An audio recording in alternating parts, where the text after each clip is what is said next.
Welcome back to yet another dramatic edition of Skybridge, where one statement somehow manages to tell two different stories.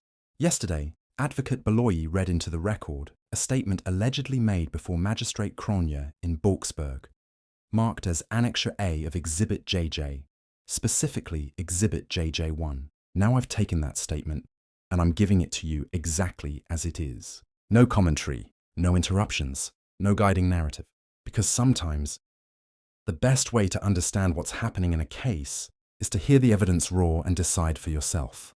But as you listen, pay close attention, because this is where it gets interesting.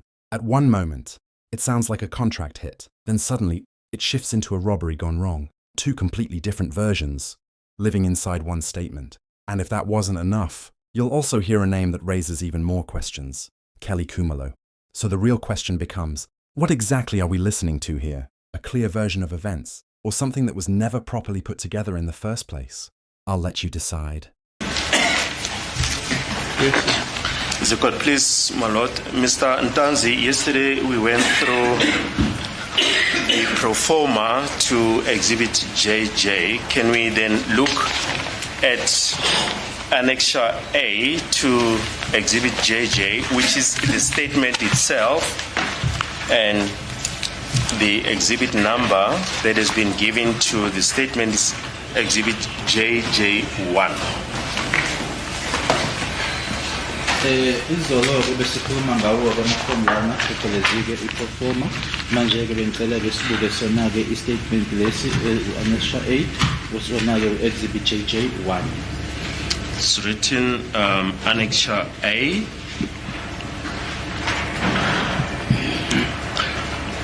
And it reads as follows: I used to work in Carltonville in 2014.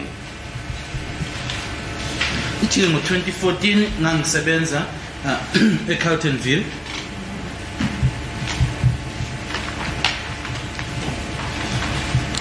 In 2014. 2014. This is correct because we have traversed Exhibit DD, your clocking reports, which show that you worked in Carltonville in 2014. Kuyilona-ke iqiniso leli ngoba-ke besiye sabheka ku-Exhibit DD ekuwamarekhodi-ke okuclocka ashoyo ukuthi namaqinisekisayo ukuthi wawusebenza eCarltonville ngo-2014. Yes. I received a call from Sfiso Ntuli.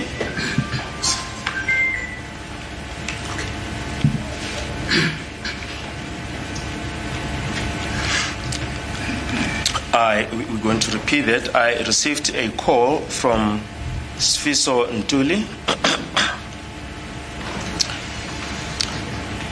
Do you know a person called Sfiso Ntuli? Ngathola ucingo olubuya kuSfiso Ntuli. Uyamazi umuntu uSfiso Ntuli? Man, I am mad. No, I don't know that person. He got my number from Muzi. Inamba yam wayithola kuMuzi. I am what? I don't know about it. You have already testified that you know accused number 1. Is it correct that he's commonly referred to as Muzi? Ubusushilo-ke ukuthi umsolo wokuqala uyamazi, angithi kuyilona iqiniso ukuthi ubizwa ngoMuzi. Yebo ngiyamazi. Yes, I know him. Yes, and he's commonly referred to as Muzi. Nokuthi uma ubizwa ngoMuzi. Ami lo gama msebenzisi sesigama lakhe lelakhula ngapha abizwa ngayo manje umfana nayo umfana. I don't know that name. I refer to him by his name, the one he grew up being called by, because he is a young man. I'm also a young man. Which name do you use? Iliphi lelo gama? Gama lakhe abizwa ngayo Pukani. The name that is called referred to is Pukani. Right. Continue with the statement. I came to the, we've just referred that to Basotho Hostel, and Sifiso called me to the bedroom. Geza eBasotho Hostel uSifiso wangibizela ekamereni. Angikwazi lokho Nkosi enkantolo. I don't know about that, my lord. Na hostel ebhala lapha ngiyazi. Even the hostel that's written here, I don't know it. In the bedroom, it was myself, Sifiso, and Muzi. Ekamereni kwakuyimina uSifiso kanye noMuzi. Cha nami ngiyakho lokho ukuthi angiyazi nakwazi. No, I was not there, my lord. I don't even know the place.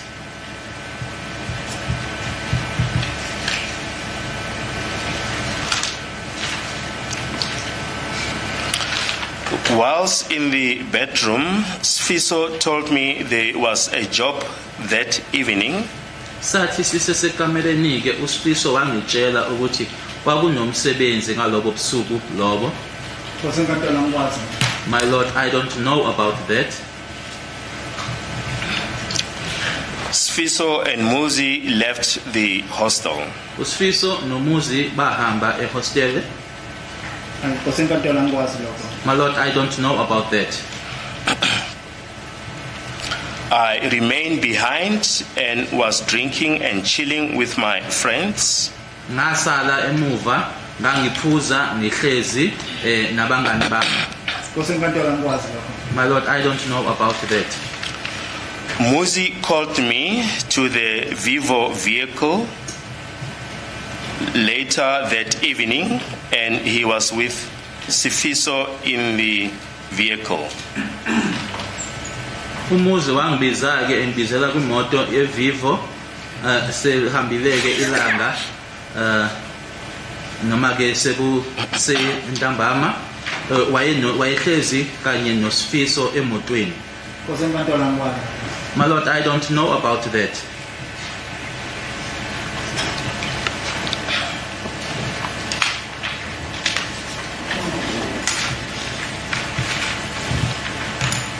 When this thing initially happened, we were in Muzi's room and we proceeded to Sifiso's room, and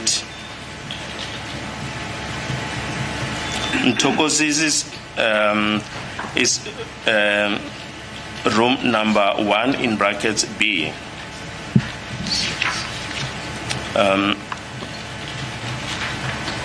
We will just read that sentence again. When this thing initially happened, we were in Muzi's room and we proceeded to Sifiso and Ntokozi's room, room number 1B. Uma ke lokho kuqala ukwenzeka sasikuyigumbi likaMuzi saqhubeka ke saya kwigumbi likaSifiso Ntokoziseni igumbi lona ke uroom number 1B. Nkosi enkantolo angikwazi. My lord, I don't know that, or I don't know about that. While we were in Sifiso's room, Karos and Ntokoziseni Mapisa arrived. Sathi ke sisekulona ke igumbi likaSifiso uKaros noNtokoziseni Mapisa bafika. Nkosi enkantolo angikwazi. My lord, I don't know about that. Do you know these names, Karos and Ntokoziseni Mapisa? Lamagama uKaros noNtokoziseni Mapisa uyawazi? Cha. No. Karos siphinde silungise umshushisi uthi lapha Mthokoziseni lapha kubhathi Mthokoziseni la kubhala ngumthokoziseni kubhathi Mthokoziseni NT.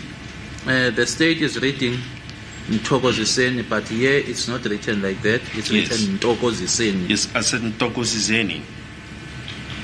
Karos and Ntokoziseni Mapisa then called Kelly Khumalo. Wase uKaros noNtokoziseni Mapisa baqhumana noKelly Khumalo.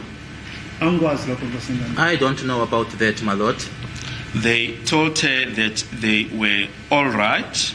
Bamtshela ukuthi ke kwakuseku kahle noma ke konke ke kwakume kahle. Angikwazi lokho Nkosi enkantolo. I don't know about that, my lord.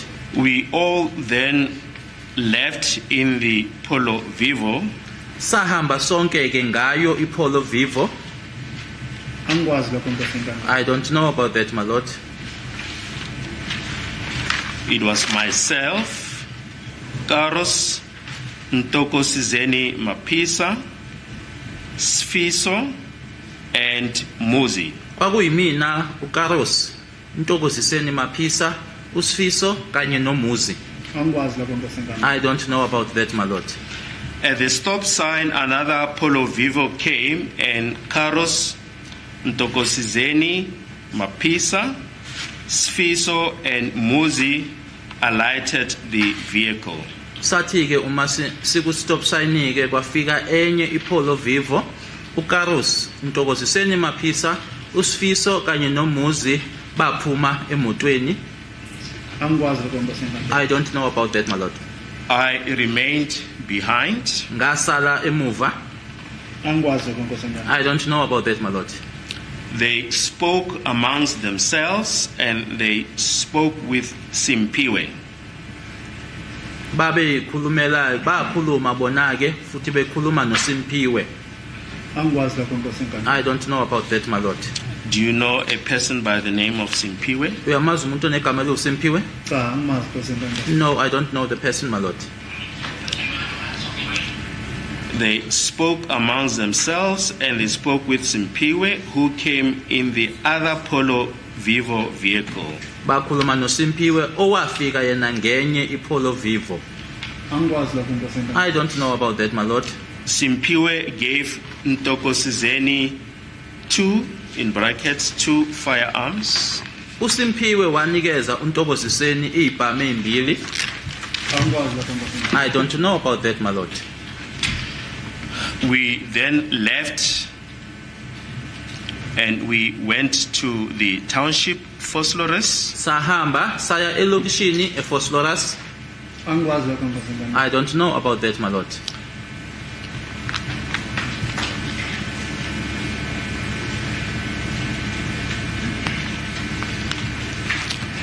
When we asked you about whether you've been to Vosloorus earlier on in the cross-examination, we referred you to the evidence of Jack Buthelezi, indicated that you were dancing for one of the teams in Vosloorus.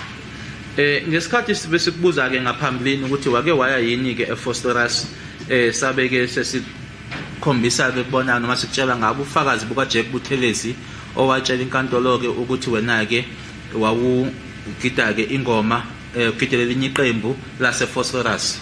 Nkosi enkantolo ngasho akulona iqiniso le. My lord, I did say that that's not true. Asikho isipana ngasigidele Vosloorus. There is never a team that I danced for in Vosloorus.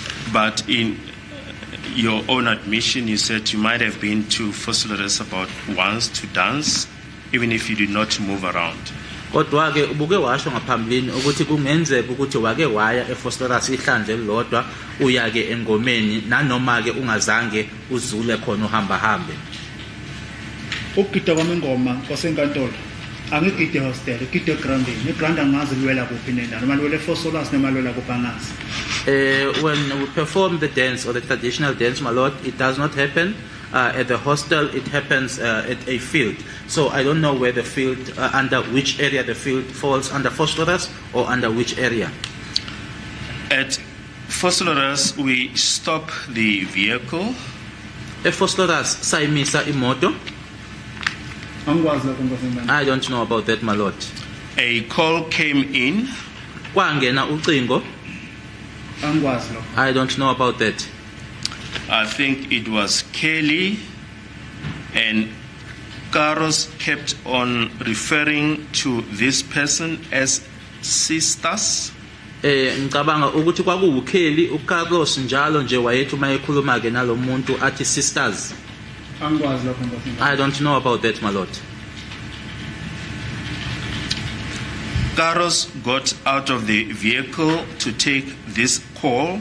waphuma uKaros emotweni ukuyophendula ucingo lolu. Angikwazi lokho Nkosi. I don't know about that, my lord. Where after he called Mapisa, Sfiso, and Muzi out of the vehicle. Lakho emuva kwalokho ke wase ebiza uMaphisa, uSifiso kanye noMuzi ukuthi baphume emotweni. Angikwazi lokho Nkosi. I don't know about that, my lord. They had a meeting outside of the vehicle. Baba nomhlangano ngaphandle emotweni. Angikwazi lokho Nkosi. I don't know about that, my lord. They came back to the vehicle. Babuyela emotweni. Angikwazi lokho Nkosi. I don't know about that, my lord. Ntoko Sizeni took out a firearm and gave it to Karos. Untokoziseni wakhipha isibhamu wasinikeza uKaros. Angikwazi lokho Nkosi. I don't know about that, my lord. Muzi had his own firearm. Umuzi wayenesakhe isibhamu. Angikwazi lokho Nkosi. I don't know about that, my lord. Sfiso had his own firearm. Usifiso wayenesakhe isibhamu. Angikwazi lokho Nkosi. I don't know about that, my lord. I was the only one without my own firearm. Kwakuyimina kuphela owayengenaso esakhe isibhamu. Angikwazi lokho Nkosi. I don't know about that, my lord. I had a small one in my pocket. Nganginesincane kumina esikhwameni noma But- ephakethini, but didn't use it. kodwa ke angizange ngisebenzise. Angikwazi lokho Nkosi. I don't know about that, my lord. It was given to me in the vehicle. Ngasinikezwa emotweni. Hayi angikwazi Nkosi. No, I don't know about that, my lord. Karos said to us we all had to be positioned since we all were going to hit Senzo Maiwa.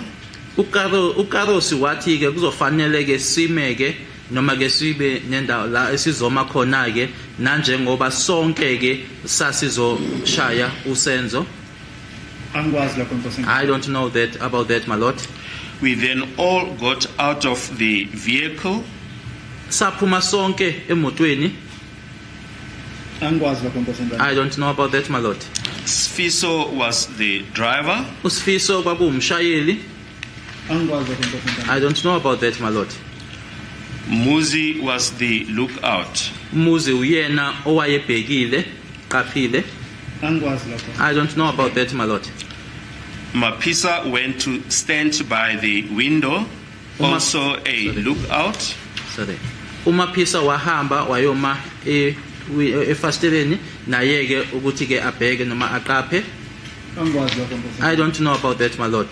For someone who might come out of the window. Uma ke kwakungaba nomuntu ongathi aphume ngefastela. Angikwazi lokho Nkosi. I don't know about that, my lord.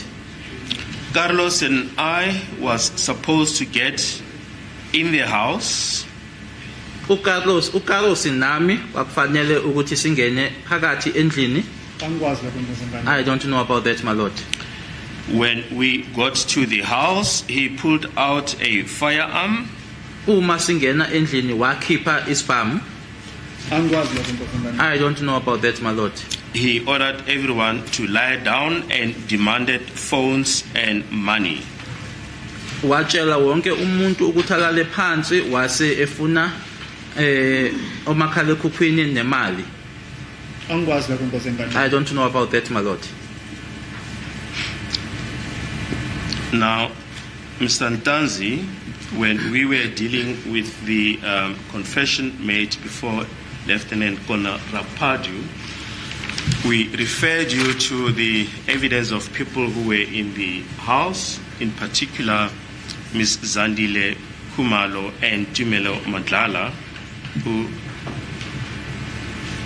testified that two intruders entered the house and that one was armed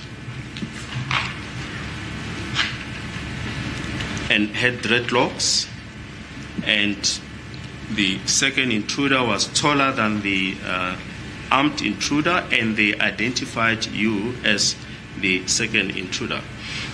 Mnumzana uNtanzi ngesikhathi ke si dingida ke noma ke sikhuluma ke ngaso istatement lesi ke phambi kwaso sasiphambi kwakhe uKenel Rapadu sishilo ke kwenako ukuthi ke ofakazi ababesendlini kakhulukazi ke uMzandile Khumalo kanye naye ke uTumelo Madlala bashilo noma bayitshela inkantolo ukuthi ke kwangena abantu ababili endlini, omunye wayehlomile enama dreadlocks, omunye ke futhi ebude, base bekhomba ke wena ke nanjengomunye wabo.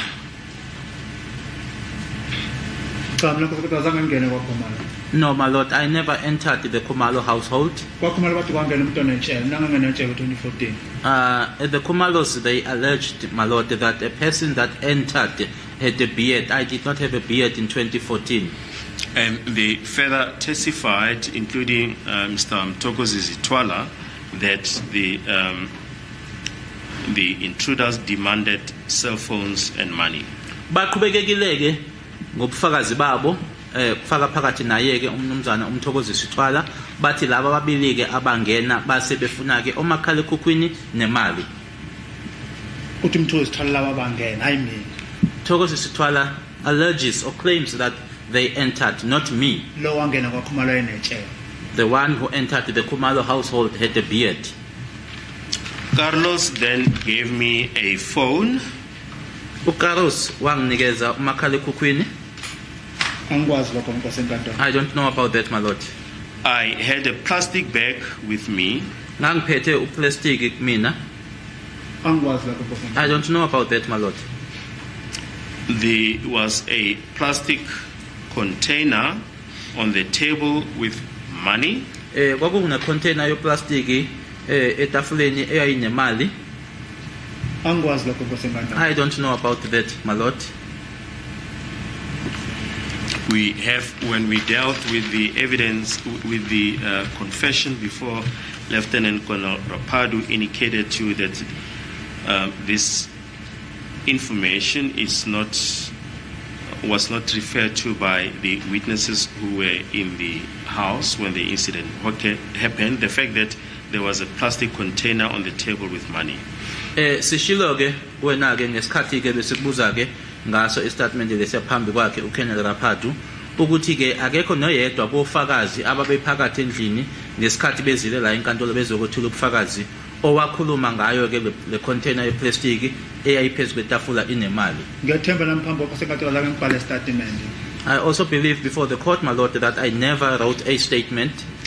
Carlos gave me the container which I put in the plastic bag. uCarlos wanginikeza ke icontainer le engayifaka kuplastic. Angikwazi lokho ngikwasenkantolo. I don't know about that, my lord. Everyone was lying down. Wonke umuntu wayeleli phansi. Angikwazi lokho ngoba angangingekho lapho. I don't know about that because I was not even there. I believe Carlos was told where whatever he was looking for was. Ngiyakholwa ukuthi uCarlos watshelwa ukuthi ke kwakuphi nendawo noma kwakuyini lokho awayekufuna. Angikwazi lokho ngikwasenkantolo. No, I don't know about that, my lord. Carlos was about to open something when Senzo Maiwa stood up. uCarlos kukhona awayezokuvula ngesikhathi uSenzo Maiwa esukuma. Angikwazi lokho ngikwasenkantolo. I don't know about that, my lord. There was then a scuffle between him and Carlos. Kwaba khona ke ukulwisana ke phakathi kwakhe noCarlos. Angikwazi lokho ngikwasenkantolo. I don't know about that, my lord. We have referred to the evidence of Ms. Zandile Khumalo and Tumelo Madlala indicating that there was a scuffle between Mr. Senzo Maiwa and the dreadlocked intruder who was armed with a firearm. besikhulumileke noma sikushilo-ke ukuthi kubufakazi babo ofakazi labo babesendlini kakhulukazi koMzandile Khumalo kanye naye uTumelo Madlala bakushilo-ke betshela inkantolo ukuthi ngempela-ke kwakukhona-ke ukulwisana kwabakhona phakathi kwakhe uSenzo Meyiwa kanye-ke noyedwa-ke kulabo ababili abangena ulo owayenama-dreadlocks futhi-ke ehlomile. Wena ngangingekho lapho nangazi lutho. I was not there. I know nothing. During this intense scuffle, Senzo took a chair and hit Carlos with it. Kukona-ke lokho kulisana-ke kwakukhona-ke uSenzo wathatha isitulo washaya uCarlos ngaso. Angikwazi lokho Nkosi enkantolo. I don't know about that, my lord. Futhi ngangingekho nokubakho lapho. And I was not even there. It appeared as if he wanted to prevent Carlos from taking whatever he wanted to take. Still proceed. From whatever he was opening. Kwakubukeka ingathi-ke wayezama ukuthi avimbe uCarlos kuloko ukuthatha lokho noma yini leyo awayefisa noma efuna ukuthi ayithathe kuloko awayekuvula. Nkosi enkantolo angikwazi lokho. My lord, I don't know about that. Kelly Khumalo was the one who directed Carlos where the thing was which he wanted to take. uKelly Khumalo kwakuyena owayetshela uCarlos ukuthi yayikuphi nendawo leyo nto leyo awayefuna ukuyithatha. Nkosi enkantolo angikwazi. My lord, I don't know about that. During the scuffle, Carlos fired 2 shots. Ukona-ke lokho kulisana-ke uCarlos wadubula amahlandla amabili. Nkosi enkantolo angikwazi. My lord, I don't know about that. We have, when we dealt with the confession before Lieutenant Colonel Rapadu, referred to the fact that the ballistic expert, Lieutenant Colonel Mangena, testified that 2 shots were fired. Sikushilo-ke noma besikuvezile-ke lokho ngesikhathi-ke besibuza-ke ngaso istatement phambi kwakhe uColonel Rapadu ukuthi-ke umbiko weyibhamu kuyena-ke ungoti weyibhamu uColonel Mangena washo ukuthi-ke isibhamu saqhuma amahlandla amabili. Nkosi enkantolo lokho kusho Mangena kusho ngoNtanzi. My lord, that was said by Mangena and not by Ntanzi. Ngoba mina ngibhala statement futhi angikwazi lokho ongifundela khona. Because I did not write a statement and I know nothing about what you are reading out to me. And that both the ballistic expert, Lieutenant Colonel Mangena, and the pathologist, Dr. Steenkamp, confirmed that Mr. Senzo Meyiwa was shot in the chest. Nokuthi-ke umbiko weyibhamu uLieutenant Colonel Mangena kanye futhi naye-ke udokotela Dr. Steenkamp. uSteenkamp basho-ke ukuthi-ke wadutshulwa-ke esifubeni uSenzo Meyiwa.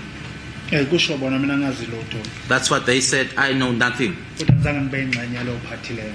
And I was not a part of that.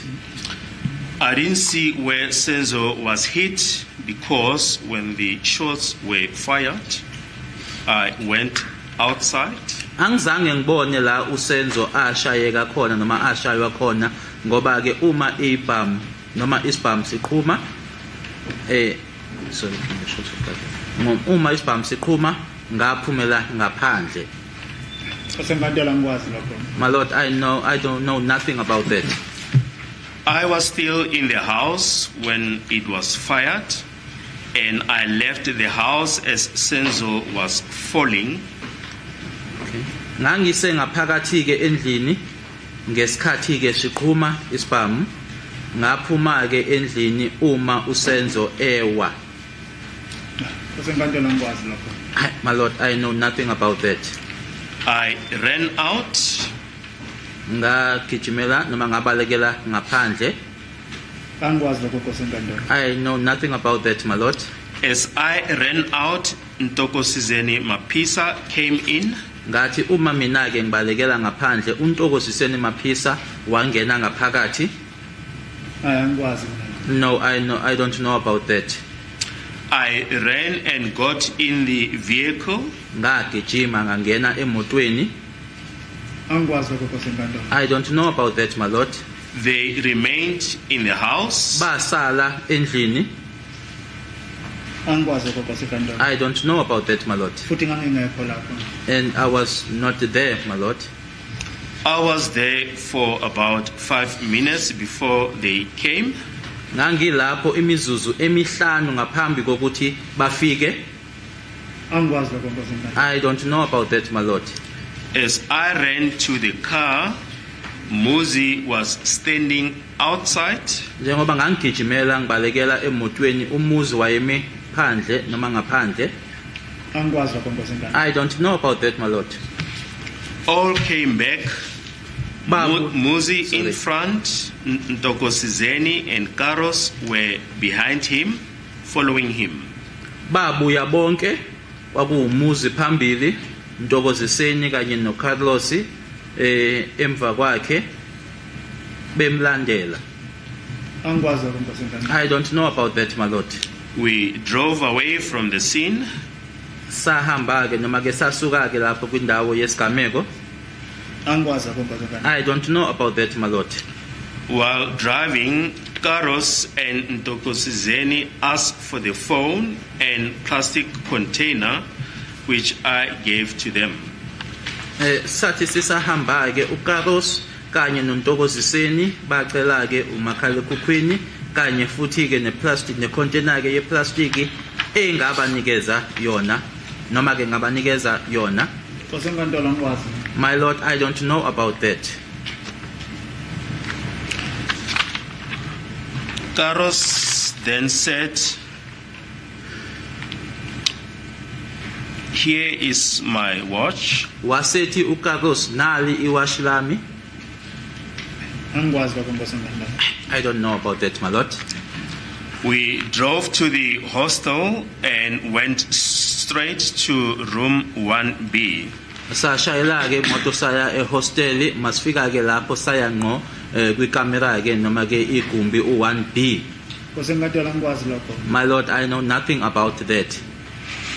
Karos then pointed to Sfiso and said he must warn me if any word comes out that they were involved, then he would kill me.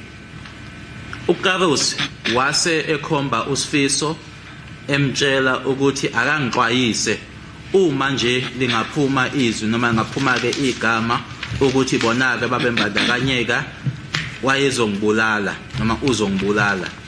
Angikwazi lokho Nkosi enkantolo. I know nothing about that, my lord. Karos and Sfiso then ordered me to go to the kitchen. uCarlos kanye noSfiso base bengitshela ukuthi angiye ekitchen. Angikwazi lokho Nkosi enkantolo. I know nothing about that, my lord. The four of them, Karos, Mapisa, Sfiso, and Muzi, remained in the bedroom and they closed the door. Bona ke bobane uCarlos, uMaphisa, uSfiso kanye noMuzi basala ekamereni futhi ke basivala isicapha. Angikwazi lokho Nkosi enkantolo. I don't know about that, my lord. Sfiso then came out and gave me 15,000 rand. uSfiso waphuma wanginikeza u15,000 rand. Angikwazi lokho Nkosi enkantolo. I don't know about that, my lord. I was shivering since I was never involved in such thing before. Ngangincangazela njengoba ngakaze ngibe yingxenye yento enjena ngaphambili. Nkosi enkantolo angikwazi lokho. My lord, I know nothing about that. We all left the hostel in the Polo Vivo. Sahamba sonke ke noma ke sashiya ke ihostel sihamba ngayo iPolo Vivo.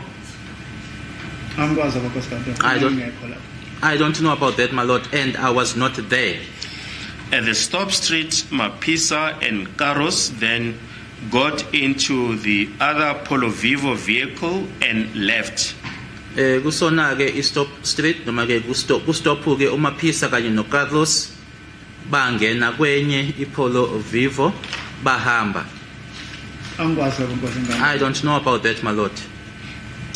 During the drive to the stop street from the hostel, Carlos kept on pointing his finger at me, threatening me. He was also swearing because I was visibly frightened. Okay. Ngaleso sikhathi ke sihamba siya kuwona ke uStop ukusuka ke noma ke ukubuya ehostel. uCarlos njalo nje uhlezi njalo nje engikhomba ke ngomunwe engisabisa so kwayengithuka nokungithuka ke ngoba ke kwakubonakala noma ngangibonakala ukuthi ke ngangisaba noma ngangithukile. Nkosi enkantolo angikwazi lokho. My lord, I know nothing about that.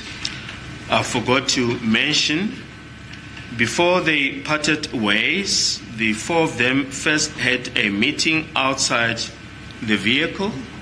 Ngikhohliwe ke ukukusho lokhu ngaphambi kokuthi bahlukane bona ke bewu4 noma bona ke bobane baba nomhlangano ngaphandle emotweni. Angikwazi lokho Nkosi enkantolo. I don't know about that, my lord.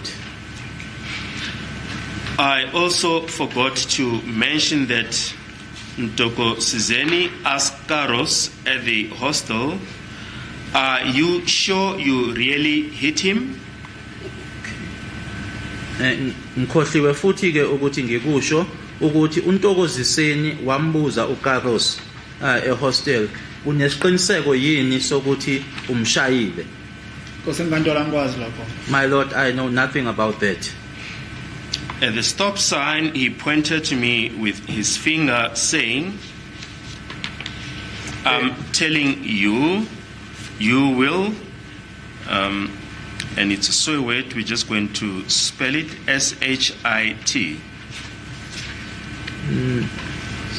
Lapha kuyona ke uStop sign wangikhomba ke ngomunwe wathi kumina ke ngiyakutshela uzo akalibizanga ke mthithela igama yakhe kodwa kuyigama elithukayo.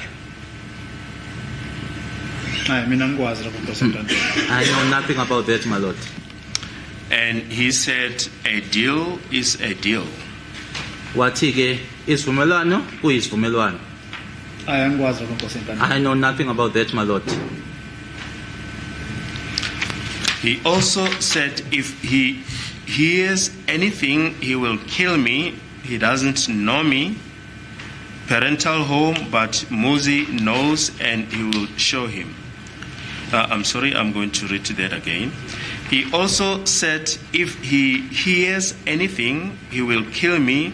He doesn't know my parental home, but Muzi knows and he will show him. Akusho futhi kumina ke noma washo ke futhi kumina ke ukuthi uma akungakhona nje angakuzwa uzongibulala akakwazi ekhaya kodwa ke umuzi uyakwazi nokuthi uzomkhombisa. Hayi Nkosi enkantolo angikwazi lokho. My lord, I know nothing about that. Muzi walked to his place thereafter. Emva kwalokho umuzi wahamba waya la ahlala khona. Angikwazi lokho Nkosi enkantolo. I know nothing about that, my lord.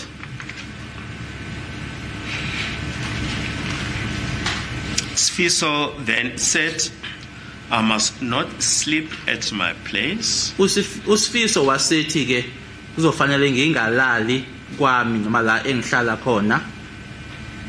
Angikwazi lokho Nkosi enkantolo. I know nothing about that, my lord. He took me to a place in Johannesburg, a flat, after picking up his brother in Davidton. Wangihambisa wangisa ke eGoli eJohannesburg kwi-flat emuva kokuthi ke elande umfowabo eDavidton. Angikwazi lokho Nkosi enkantolo. No, I know nothing about that, my lord. Sfiso and his brother then bought liquor and we drank. I went to sleep. uSifiso nomfowabo bathenga utshwala saphuza ngahamba ngayolala. Angikwazi lapho Nkosi enkantolo. I know nothing about that, my lord. Sfiso came to pick me up in the morning. uSifiso wafika ekseni ezongilanda. Angikwazi lapho Nkosi enkantolo. I know nothing about that, my lord. They dropped me off in Davidton. Base bengidiliza ke eDavidton. Angikwazi lapho Nkosi enkantolo. I know nothing about that, my lord. After 2 days, Sfiso gave me further cash. Emuva kwamalanga amabili uSifiso waphinda wanginikeza imali ucash. Angikwazi lapho Nkosi enkantolo. I don't know about that, my lord. I got a total of about 45,000 rand. Ihlangeneke noma iyonke imali engayithola kwaba u45,000 rand. Angikwazi lapho Nkosi enkantolo. I don't know about that, my lord. This includes the initial 15,000 rand. Lokhu kuhlanganisa ke no 15,000 rand engamthola qala. Angikwazi lapho Nkosi. I don't know about that, my lord. I then got in a taxi back to Carltonville. Ngase ngigibela ke itekisi ukubuyela eCarltonville. Angikwazi lapho Nkosi enkantolo. I don't know about that, my lord.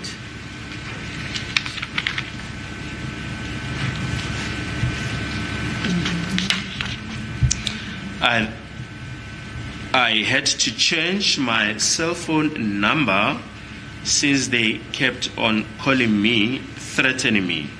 Kwadingeka ke ukuthi ke ngishintshe ke inamba yami yocingo emakhalekhukhwini nanjengoba babexhumana nami njalo bengisabisa.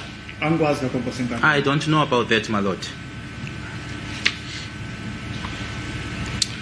One other year, Kwabeni Sfiso called to me and asked me if I was going to come to his hometown.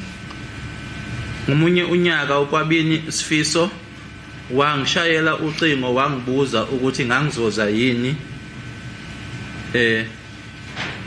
ekhaya kuyibo. Angikwazi lapho Nkosi enkantolo. I don't know about that, my lord.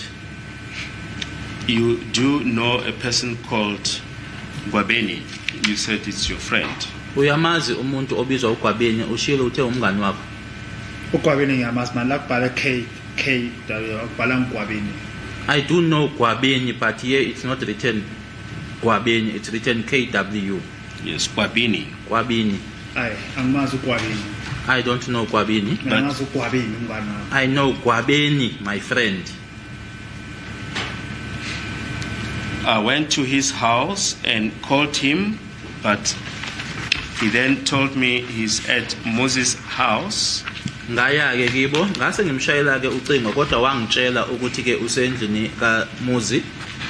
Angikwazi lokho Nkosi enkantolo. I don't know about that, my lord. I went to Moses' house. Ngase ngiya ke kwaMuzi. Angikwazi lokho Nkosi enkantolo. I don't know about that, my lord. On my arrival, I discovered there was a meeting which was about to end. Uma ngifika lapho ngathola ukuthi kwakunomhlangano owawuse uzophela. Angikwazi lokho Nkosi enkantolo. I don't know about that, my lord.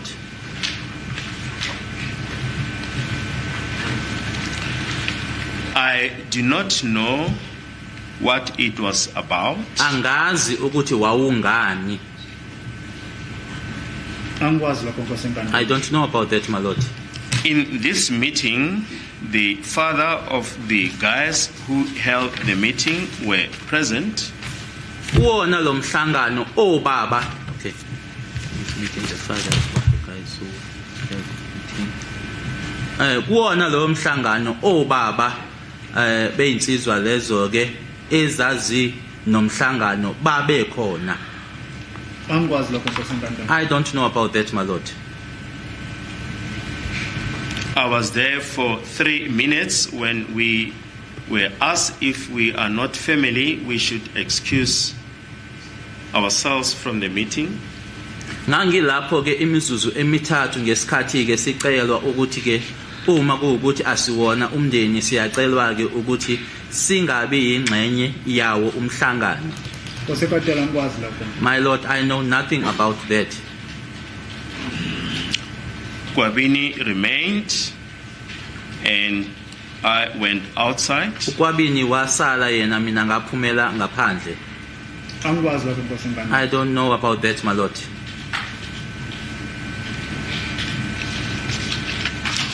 Kwabini later said the meeting was about an altercation between the sisters of Muzi, who threatened to tell the police they had Senzo killed.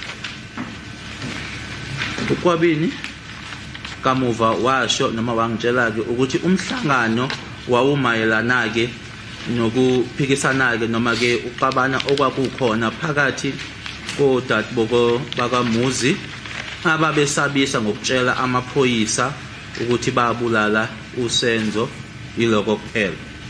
Nkosi enkantolo angikwazi lokho. My Lord, I know nothing about that. That is all. Kuphelele lapho.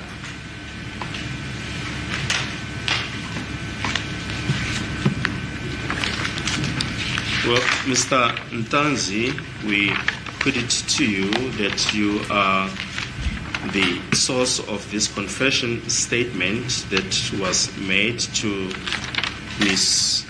Grenier, the magistrate at Boksburg, on the 24th of June,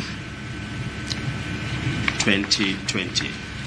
Siyakutshela ke siyakusho kuwena ke ukuthi ke lokhu okubhaliwe lana kusona ke istatement lesi sokugonyuluka phambi kwayo imantshi uMiss Vivian Grenier ngazo i24 kuJune 2020 enkantolo yaseBoksburg ukuthi kwakuphuma kuwena noma wena owamtshela lokho. Akulona iqiniso Nkosi enkantolo. That's not true, my Lord. Azange ngibhale statement Nkosi enkantolo. I never wrote a statement, my Lord.